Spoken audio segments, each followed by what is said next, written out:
trabalhando um desafio no estudo. Essa prática que nós vamos fazer agora com base na programação neurolinguística tem por objetivo que você lembre de alguma coisa nesse momento que você ainda perceba como sendo um desafio para o seu estudo. Não sei, por exemplo, falta de concentração é uma coisa que eu ouço sempre, né?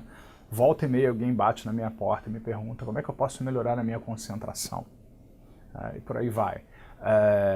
Dificuldade de estudar horas seguidas. Eu quero que num primeiro momento, antes que nós possamos começar o exercício propriamente dito, que você pare a gravação, pegue o seu caderno lá e escreva alguns desafios ou dificuldades que você tem na prática de estudo.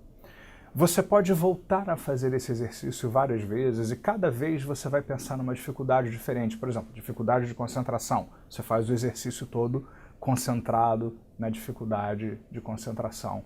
A dificuldade de dormir em dias antes da prova. Aí você vai fazer outra vez esse exercício, você vai voltar e vai pensar nesse desafio, nesse problema e vai trabalhar em cima daquilo. Vários desses exercícios que nós vamos realizar a partir de agora são exercícios que quanto mais você repetir, mais você vai empurrar sua mente na direção da mudança. Porque programação neurolinguística, na prática, não tem a ver com aula tradicional. Na aula tradicional, você precisa ficar repetindo o conteúdo para entender o conteúdo. A programação neurolinguística não funciona dessa maneira. A programação neurolinguística, a melhor analogia que eu tenho é como se fosse uma fisioterapia.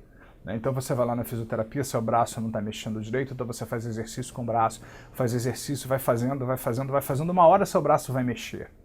Então a programação neurolinguística é a mesma coisa. A eficácia desse trabalho que nós vamos fazer, que não é milagre, mas a eficácia que ele vai ter na sua vida, vem da repetição. E seria interessante que você tentasse fazer algo como 21 repetições para cada exercício desses. Mas 21 repetições, mas é tranquilo, você vai gostar de fazer. Cada vez que você fizer, você vai pensar uma coisa diferente, você vai aumentar sua percepção sobre alguma coisa, você vai fazer distinções que você não fez antes.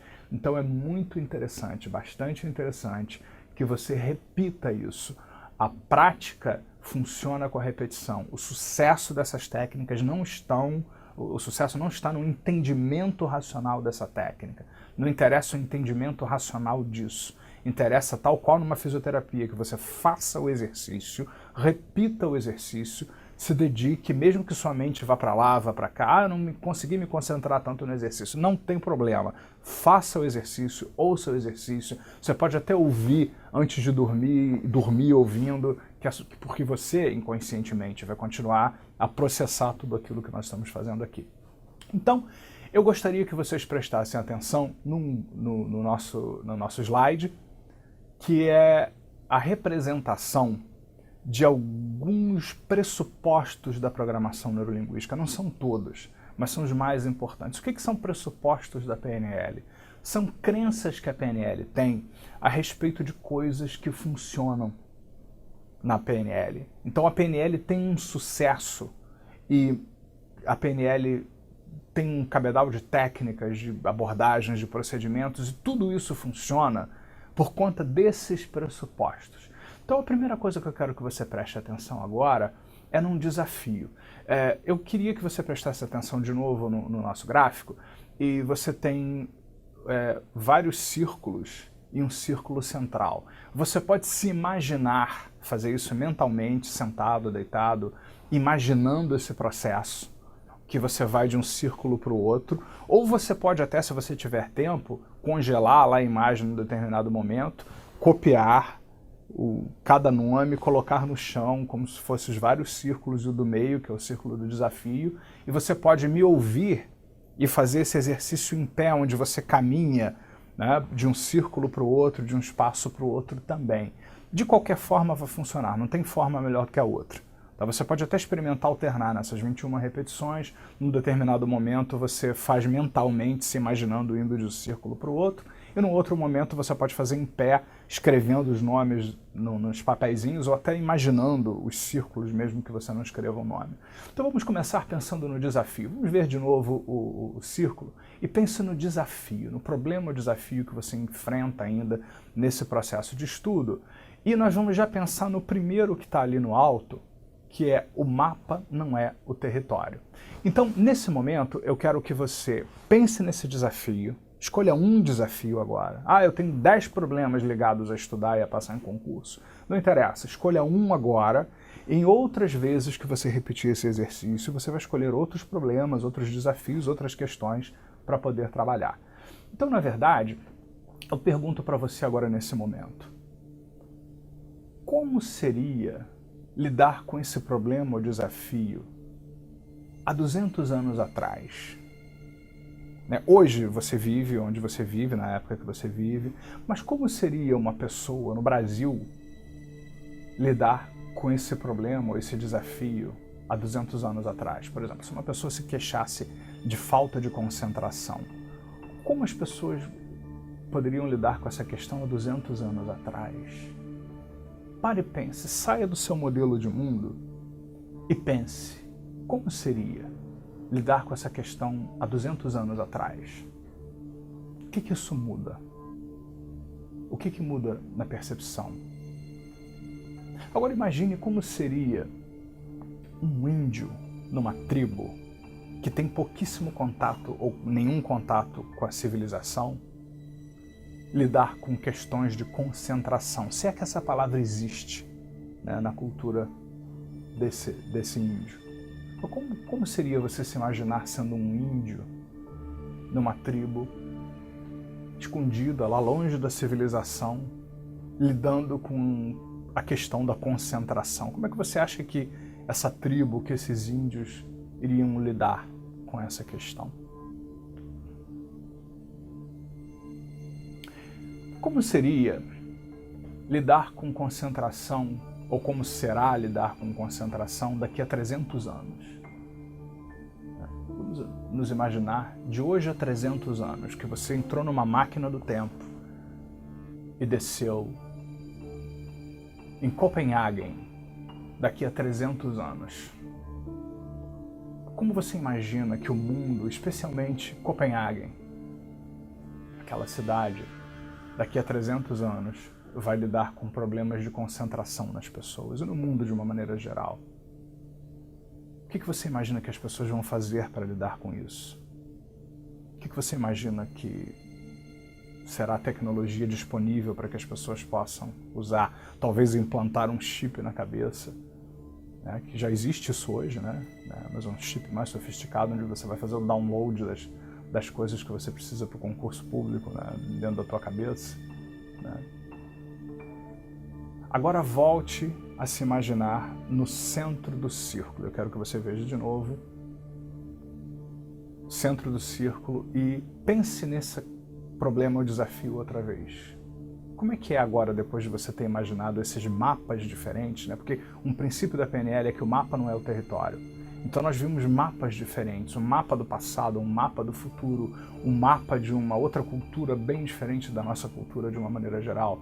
Então você teve que sair do seu próprio mapa e considerar vários mapas diferentes. Quando você volta a pensar no problema ou desafio, muda alguma coisa? Agora, será que vai mudar alguma coisa daqui por diante? Vamos ver. Então vamos agora passar para o próximo tópico. Imagine que você vai saindo do centro do desafio e vai rumando para o círculo, onde você focaliza aumenta. E eu pergunto para você a partir de agora, onde você vinha inconscientemente localizando o foco da sua atenção, colocando o foco da sua atenção? Quando você tinha o problema, quando você tinha o desafio, enquanto você ainda experimentava o que era um desafio, né? O desafio era um desafio, o problema era um problema, porque você colocava o foco onde? Quais são as alternativas de foco que você ainda não havia considerado? Onde mais você pode colocar o foco? Eu quero que você se sinta à vontade a qualquer momento de interromper essa gravação, pausar, pegar o seu caderno, eu recomendo até que você faça isso, ou um gravador, e grave ou escreva esses insights, é muito importante.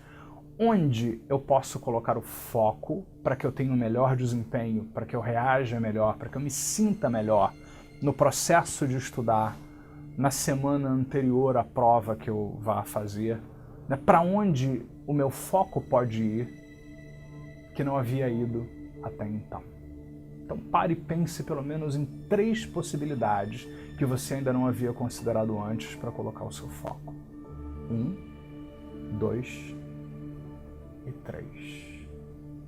Eu fico me perguntando como seria se você encontrasse formas divertidas, prazerosas e saudáveis para amplificar inconscientemente agora o foco nessas coisas.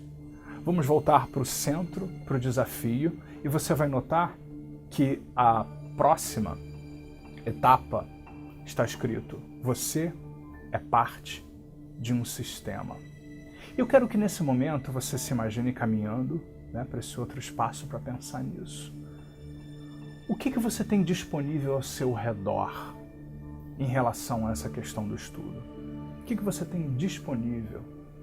Onde você estuda? Em casa? Você tem um lugar especial para estudar? Como é que é esse ambiente? Como é que o seu hábito, a sua rotina de estudo está repercutindo sobre o ambiente? O não passar continuamente num concurso, numa prova, numa avaliação qualquer, né, que pode ser desde um concurso público, a prova da OAB ou o que você desejar, né, o não passar repercute como no todo, no sistema ao seu redor. Sistema significa seu trabalho, sua família, seus amigos, seus relacionamentos de uma maneira geral. Como é que fica o sistema como um todo com a repetição, com a manutenção do resultado que você vem obtendo? E o que muda inconscientemente a partir de agora, caso você respire? Quando você começa a pensar em passar e se ajeitar e colocar o foco onde você precisa e fazer o que é necessário para que você possa ter um desempenho melhor. Mesmo que você inconscientemente não saiba ainda como fazer, como seria dar passos nesse sentido, como todo à sua volta pode reagir muito melhor a partir de agora, diante disso. Ok, processe isso, pare, escreva a qualquer momento. E vamos voltar, caminhe de novo para o centro. E no centro, a partir de agora, volte a pensar no desafio. Como é que é pensar no desafio ou problema que você disse que tinha a partir disso? E você vai ver que o próximo círculo é a intenção positiva. No fundo, isso está abreviado, é a intenção positiva por trás de todo o comportamento. Isso é uma coisa que gera uma certa polêmica na PNL, né, porque algumas pessoas interpretam isso errado. Porque quando você ouve essa frase, você diz, mas o que existe de positivo em alguém ser violento com alguém? O que existe de positivo no estresse? Não é que alguém ser violento com alguém seja positivo, nem que o estresse seja positivo, nem que o esgotamento para fazer a prova seja positivo. Mas é que no fundo, tudo aquilo que a gente faz é porque a gente aprende alguma coisa. Então se você fica estressado, se você na hora da prova fica nervoso e dá um branco, isso é uma coisa que você aprendeu. Então imagine-se caminhando para esse espaço da intenção positiva e eu quero que você pense a partir de agora, o que eu aprendi em relação a isso? Vamos imaginar que existe uma parte dentro de você, metaforicamente falando, uma parte que produz o nervosismo, que produz o branco, que produz o estresse, que produz esse problema aí que você identificou para o nosso trabalho. Na hora que você experimenta esse problema, que você tem esse problema, o que essa parte está tentando fazer por você através disso? De mais importante. Né? Se é um alarme, se esse problema é um alarme que está tocando, se o alarme do carro toca, é porque tem alguma coisa importante sobre o carro que você precisa prestar atenção. Talvez ele esteja sendo roubado, talvez seja um gato que pulou em cima dele e disparou o alarme, mas há algo importante para você prestar atenção. Um alarme está tocando. Então que alarme é esse? Quando você ainda experimenta falta de concentração, nervosismo, seja o que você escolheu para trabalhar, o que esse alarme está comunicando? O que é importante sobre essa situação? E esse alarme toca por quê? Talvez você não tenha uma resposta precisa, mas pense comigo. O que lá no fundo essa parte está tentando fazer por você através disso? Essa parte quer te alertar para quê? Quer te mostrar o quê? Quer te dizer o quê? Quer que você sinta o quê? Está chamando sua atenção para quê? Tudo bem, isso é uma informação. E que bom que você está prestando atenção nisso. Porque se um alarme toca e você não toma uma providência, seu carro pode ser roubado. Às vezes você pode evitar um roubo chamando a polícia e ela chega a tempo para que você possa perceber esse processo como um todo, né? E se você não percebe que o alarme toca, você não pode fazer nada. Então, por que é importante perceber essas coisas que você está percebendo por trás desse problema que se manifesta?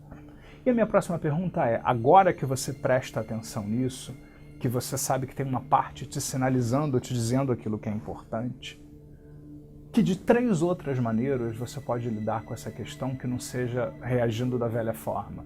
É como, vamos supor que o nervosismo é, você precisa se concentrar mais. Isso é uma informação importante. Então, em vez de eu ficar nervoso e ter um branco, que de outras maneiras eu posso aumentar a minha concentração? Cuidar da minha alimentação, regular minhas horas de sono, ter horas para estudar, para não estudar nem de mais nem de menos, por exemplo, né? Tomar algum suplemento que vai me ajudar com a memória, não sei o que é melhor para você, tô dizendo. Em vez de eu ficar nervoso, nada funciona para mim, eu paro, eu pego essa informação, essa parte está querendo que eu me concentre mais, então que de outras formas eu posso me concentrar, que de outras formas, maneiras, meios eu posso me concentrar sem que eu tenha que recorrer àqueles padrões que são limitantes. Então pare e escreva, pensa sobre isso. E vamos voltar para o centro do círculo novamente, vamos pensar no desafio. Eu fico me perguntando se vai mudando alguma coisa com esse desafio, e o próximo círculo que nós vamos ver são alternativas e flexibilidade. O que você ainda não experimentou? Por exemplo, nós vamos ver um pouco mais adiante que algumas pessoas são mais visuais, essas pessoas gostam de ver. Algumas pessoas são mais sinestésicas, são pessoas muito corporais, e elas precisam de atividade física. E eu já peguei no consultório várias pessoas muito sinestésicas que têm uma dificuldade enorme de ficar 10 horas por dia em cima de uma mesa lendo, porque elas não são visuais predominantemente. Elas são predominantemente sinestésicas. Sabe como é que eu ajudei essas pessoas a resolver essas questões?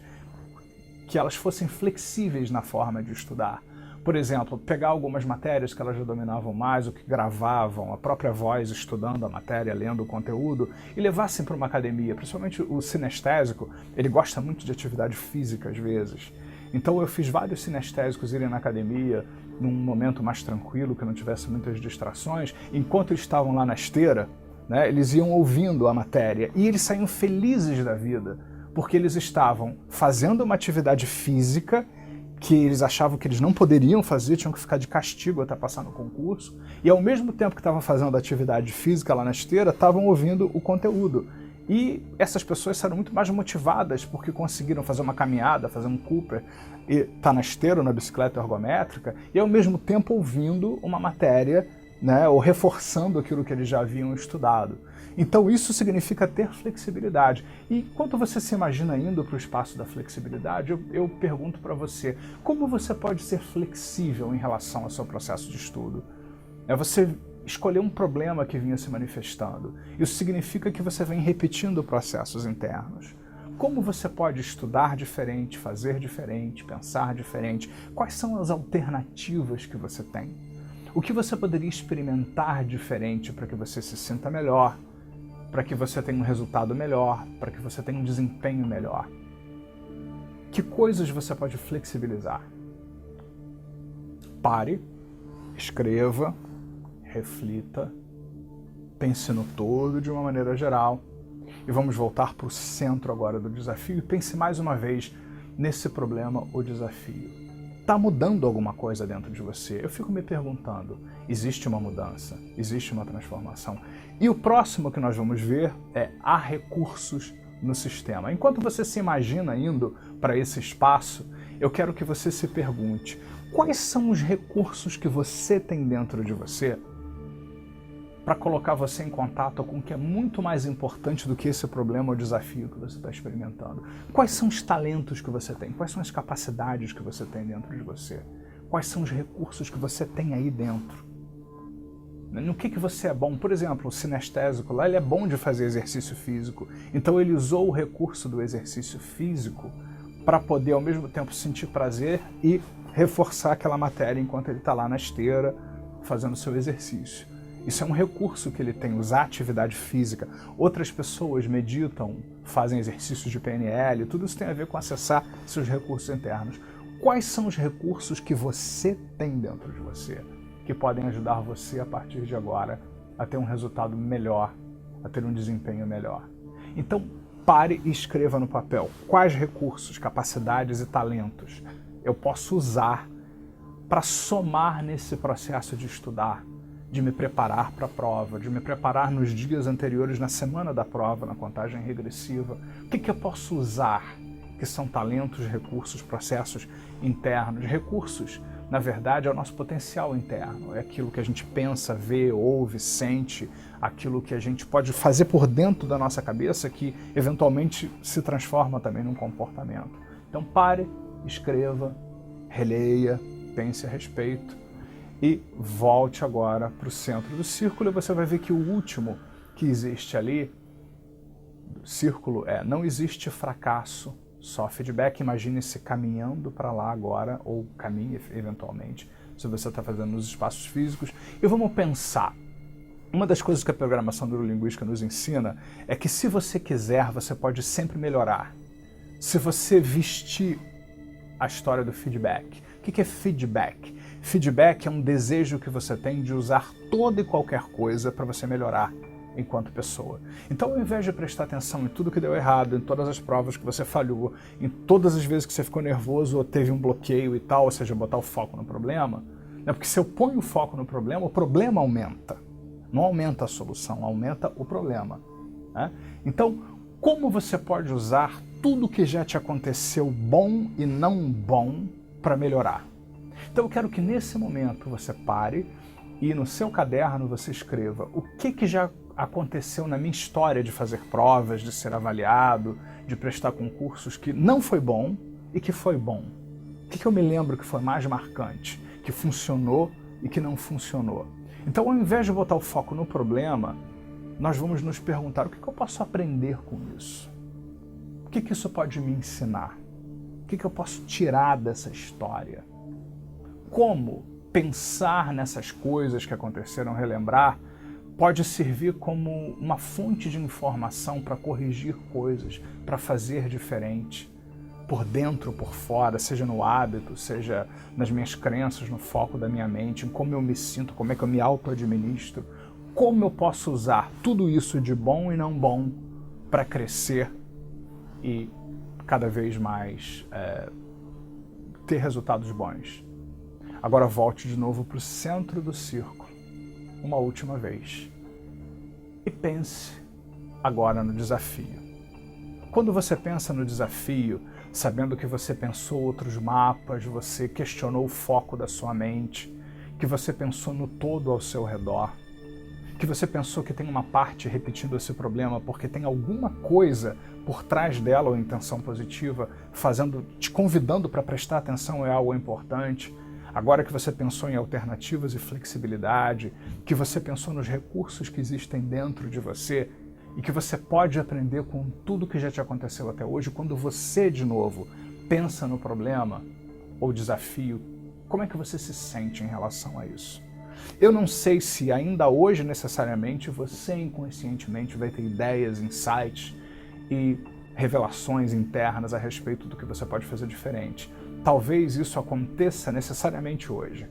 Talvez não aconteça hoje ou amanhã ou na próxima semana, mas aconteça em breve. Mas cada vez que você fizer esse exercício, esse trabalho, você vai modificar profundamente a forma como você está processando isso dentro da sua cabeça. E eu quero que todas as vezes que você acabar de fazer esse exercício para essa mesma questão, você escreva alguns parágrafos no seu caderno a respeito das mudanças, dos insights. Agora mantenha esse caderno com você, porque não necessariamente esses insights vão vir logo depois da prática. Às vezes vão vir no meio da noite quando você está dormindo, às vezes vão vir durante o dia quando você estiver na academia de ginástica, mas é interessante que você tenha um esquema para gravar ou anotar esses insights, porque você está modificando profundamente a sua forma de pensar. Sucesso!